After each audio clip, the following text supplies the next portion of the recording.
I'm Dr. Wafaa Faisal. I am a consultant pediatrician. I'm very happy to be at the Voices of the Future and to have this conversation with Tariq.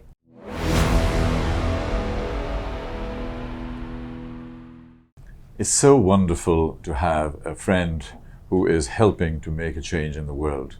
Today we have Dr. Wafaa Faisal, who is with us. She is with us as a guest for Voices of the Future because she is genuinely a voice of the future. As a consultant pediatrician and head of department at Medcare, she is helping people on a daily basis. Today we're going to be talking about her experiences, how she sees the future, and the future of pediatrics as an environment and as a medical space, and how technology and humanity is coming together to be able to introduce new ideas, new things, and effectively change our lives. Wafaa, really pleasure to meet you. Lovely to have you here. Pleasure is mine, Tariq. Really, I'm so honored to be here. I'm so honored. You are genuinely a voice of the future, as I say, because I see you're doing a lot of things which are helping to bring about change. Can you, before we go there, can you just share about who you are? Tell us about yourself. Yes. So I'm a consultant pediatrician and I'm head of Department of Pediatrics at Medcare Medical Centers in Dubai. And at the same time, I have a conference. I'm the president of the Global Pediatric Congress. I am international and regional speakers in many of the international and regional conferences. Also, I have a special interest to learning. I have been clinical or assistant professor at many colleges like the Lebanese University, Beirut Arab University, in addition to Sharjah University School of Medicine. Also, I am a member in many social clubs, and I'm interested in social media awareness. I make sure I'm available on all the platforms. I have a YouTube channel called by Dr. Wafaa Faisal. How are all of these activities helping to bring about awareness and learning to parents before I go anywhere else? Yes, thank you for this question, because nowadays we are at a very interesting time where the physical contact is not the main thing at our life. You know, everything is online, everything is through there are different pathways for things now. So it's impossible that as a doctor you just sit in your clinic and close your door and just wait for the patient to come. You have to do the extra mile. You have to step out of your clinic. You have to, if you have something to say, you have to say. What if you are saying something that can make the life of people better or make the health of children better? So it's something really sacred that if we can share knowledge, this is one of the most sacred things, especially medical knowledge, because you can improve health. Yes, indeed. And you know what, people who are a little bit old school would basically say that doctors, lawyers don't go out and promote themselves. People just come to them in a very sort of quiet way. What do you say when people say, well, you know, you're just overselling yourself, or you're out there giving out all of this information in social media, as opposed to saying you're just a good quality consultant pediatrician and we will come to you anyway? When you get that pushback, what do you say? Yeah. So what I'm doing is because I like to do this. I'm not trying to promote myself. I mean, thankfully, the patients know when the doctor is good, if they are relaxed to the doctor, if they are happy with this doctor, and they will come again and again. Indeed. But the idea of spreading awareness, sharing this knowledge is something I like to do. Yeah. And to be honest, if I reach 3 people, as if I reach 300. The aim is not the reach. The aim is something coming from me, and I like to do it. Like in teaching, like in discussing with someone, if someone asks you for an advice. So this is something we like to, and we are offered this opportunity that we can really help. And I'm discovering in my daily practice that I'm really helping many through small, tiny messages. You know, you cannot make very intense, let's say, content in the videos or whatever on social media. So just give small tips, Right. and these tips are helping many children. For example, those who have problems with hearing, and they are catching up on their problems earlier, and the parents are getting this awareness, so they come to seek medical advice. Indeed. So what are the most, in this region, in day-to-day work, what are the areas that you are getting the most people coming to you for? And what kind of issues do young kids have in this part of the world? Yes. Thankfully, we are in a good place of the world where people are in general educated. They have some level of medical knowledge also. They can also reach the doctors easily, and doesn't take so much time of waiting like in other places. And also the financial stability of the families and everything. This makes, of course, us able to provide the best medical service for the children. Usually these days, like acute infections, of course, are the most common. Then we can follow up on some chronic conditions like asthma, allergies, and for example, obesity, other chronic diseases.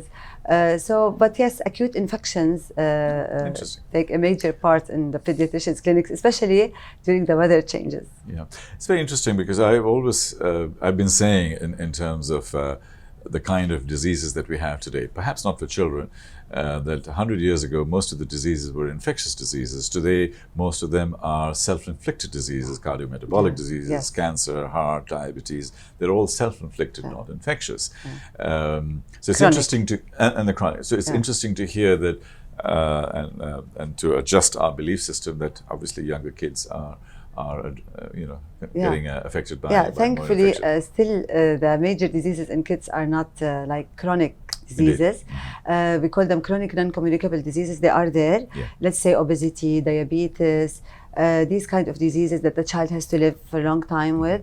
But I mean, still the percentage is less than in adults. And for these, we aim for preventive healthcare for the future, since you are the voice of the future. Exactly. Yes. I was actually going to get to exactly that, because you are in the healthcare business, but you work for a hospital, and I describe hospitals as sick care business, not healthcare business. In other words, we have to get sick for them to make money. How do we bring the money part out of that and put the science and medicine back in? Money is important and we need to make it. I totally understand that. But a lot of schools and hospitals and many places like that are very focused on the financial ROI. What are your thoughts on that? Yes. Of course, we have to understand that any institution has some sort of it has to be financially stable to be able to pay the salaries and to be able to provide the services, the technologies. So medicine nowadays requires a lot of technologies, a lot of research to be able to provide the best service for your patients.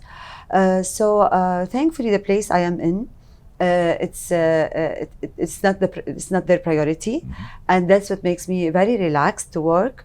And we put service before anything, because we are healthcare. So if the financial part will come first, we'll not make it. People know it and people feel it, and we've seen cases like this. So you have to put service first, the medical service, the best service to your patients first, and then money follows. Exactly. If you give good quality healthcare, money will come for sure. Absolutely. I think you've hit the nail on the head, because I keep saying this, that if you do good things and you do it with quality service and properly, the referral business is just so extensive. Very true. And the money you will build flow. the trust, and then nothing can stop you. Yeah, you actually started with the word trust.